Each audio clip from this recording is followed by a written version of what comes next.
Already হয়ে গেছে এক প্রকার, সবাই আমাকে চেনে, যার কাছে যায় তারা বলে আমাকে চেনে, ইশতেহারটা দেখছে। প্রচারণা করা আমার জন্য একটু কষ্ট। অন্যরা কিভাবে এত টাইম পাইতেছে আমি বুঝি না।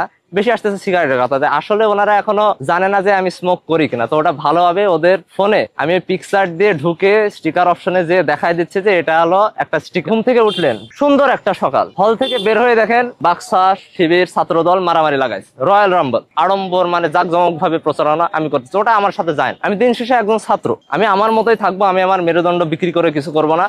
আপনারা আমার প্রচারণা নিয়ে প্রশ্ন করলেন, আচ্ছা ঠিক আছে।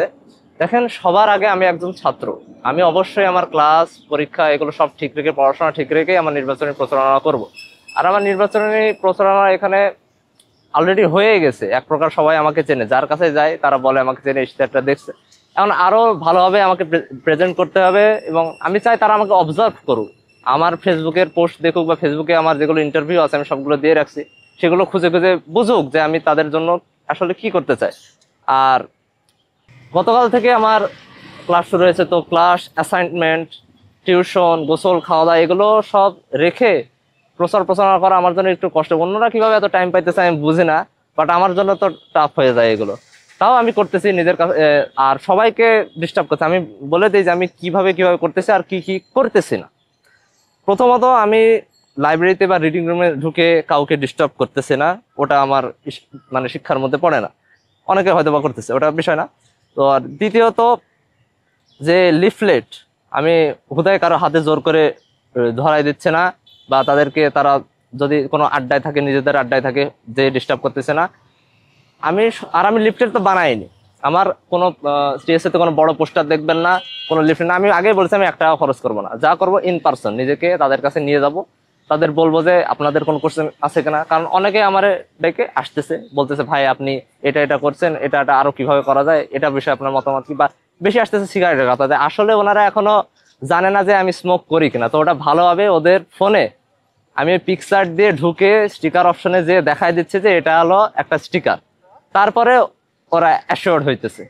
তো এরকম। আর হলের ব্যাপারটা, হলের রুমে সবার রুমে আমি যাইতেছে, কারণ অনেকে ডিস্টার্ব ফিল করতেছে।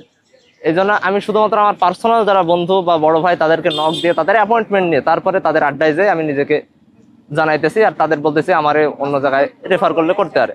এভাবে ইন পার্সন আন্ডার নেটওয়ার্ক আমি চলতেছি।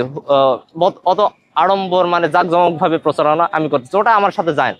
আমি দিন শেষে একজন ছাত্র, আমি আমার মতোই থাকবো, আমি আমার মেরুদণ্ড বিক্রি করে কিছু করব না। তারপরে মানুষ যদি পছন্দ করে যে হ্যাঁ এর দেওয়া যায়, এর মধ্যে ক্যাপাবিলিটি আছে, আপনারা দিবেন। আপনারা তো ঢাবির স্টুডেন্ট, আপনারা তো জানেন যে একটা মানুষ কি আর আপনারা কেমন ক্যাম্পাস চান সেটাও আমি জানি। আমিও আপনাদের গোত্রের লোক, একটা শান্তিপ্রিয় মানুষ, আমিও জানি ক্যাম্পাসের মানুষ শান্তিতে থাকতে চায়। মনে করেন দেখেন, আমি বলি, আপনি ঘুম থেকে উঠলেন, সুন্দর একটা সকাল, হল থেকে বের হয়ে দেখেন বাকশাল শিবির ছাত্রদল মারামারি লাগাইছে, রয়্যাল রাম্বল।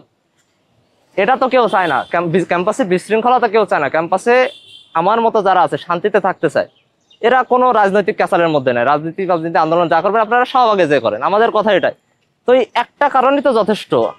আর কি কারণ আছে? আরো আমি বলবো না, আমি অত যোগ্য। আমি জাস্ট আমার কথাগুলো বললাম, এগুলো যেই নির্বাচিত হোক না কেন, সেই যেন ক্যাম্পাসের এসব সুষ্ঠু পরিবেশটা নিশ্চিত করে। এটাই মানে এটাই যদি নিশ্চিত হয় তাই এটাই আমি জিতে গেলাম। আমার আর একবারে যে ভোটে জেতা লাগবে তেমন কোনো বিষয় না, এটাই আর কি। তো সবাই জানছি এই যে জেনারেশনটা, এরা আমি আগেই বলছি পয়েন্ট টু পয়েন্ট, মানে নতুন ইউনিক কিছু পছন্দ, ট্র্যাডিশনাল জিনিসটা এদের মধ্যে মানে এরা নিতেই পারে না। যে একটা ব্যাড ইফেক্ট, মানে নতুন কিছু চাই, মানুষ মাত্রই নতুন কিছু চাই, মানুষ মাত্রই সৌন্দর্যের পূজারী, নতুন কিছুর পূজারী। এটা একটা, আর আমি এটা ধরতে পারছি, সবাই হয়তো বা অনেকে হয়তো বা আমার পরে ধরতে পারছে। ক্যাম্পাসটা সুষ্ঠুভাবে মানে শান্তি শৃঙ্খলার মধ্যে রাখতে চাও তাহলে ভোট দেবা। অ্যাটেন্ডেন্সের ওটাও বিষয়টাও বলছি। আর মেন কথা হলো মোটা দাগে জিএস এর কাজটা কি, জিএস এর কাজটা তো দাপ্তরিক। নেতা তো সবাই হইতে আসেনি, আমি তো আগেই বলছি যদি বেশি নেতা হয়ে যায় তাহলে গ্রুপিং হয়ে যাবে, ওখানে ঝামেলা হয়ে যাবে। আর ডাকসুর গঠনতন্ত্রেই তো বলা আছে, the general secretary shall also be the secretary of the executive committee, মানে নির্বাহী কমিটির কাজটা পুরাটাই জেনারেল সেক্রেটারি তদারকি করবে। আমি ওই তদারক হইতে চাই, কে কোথায়। এই যে আরেকটা কথা, মেন পয়েন্ট যেটা বলি, কেন ভোট দিবে। ক্যাম্পাসে কিন্তু অসংখ্য দোকান আছে, স্টুডেন্টদেরও দোকান আছে, আপনারা হয়তো জানেন না, কিন্তু এটার একটা আশঙ্কা আছে যে যখনই নির্বাচিত এসব সংসদ আসবে এরা অনেকেই চাঁদাবাজি করবে।